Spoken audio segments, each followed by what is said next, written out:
Welcome to Samba Samba. Enjoy the video. You start by protecting the system. Create a restore point and export HKLM and HKCU as reg files so you can revert. Open Registry Editor now by pressing Windows + R, type Regedit and confirm. Once in Regedit, navigate to the key you need to reset. Make a targeted export of that key. Make sure to keep backups on a separate drive or USB. This prevents accidental loss, and it enables quick rollback if something behaves unexpectedly.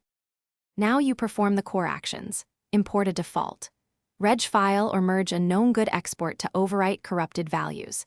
If a key is missing, recreate it with the exact name and value types, string, dword, or keyword, because Windows checks types strictly.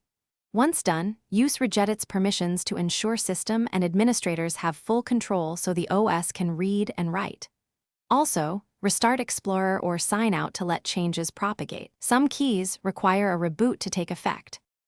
Finish by rebooting and verifying the functionality you addressed. Start menu, context menus, or services. If things go wrong, immediately import your previously exported. Reg or run the system restore you created. Make sure to run sfc/scano and dism/online/cleanupimage/restore health if registry edits seem ignored. Damaged system files can prevent defaults from applying. One key troubleshooting tip: if Explorer crashes, boot to safe mode and revert the last import. Thanks for watching. Consider subscribing if we helped you.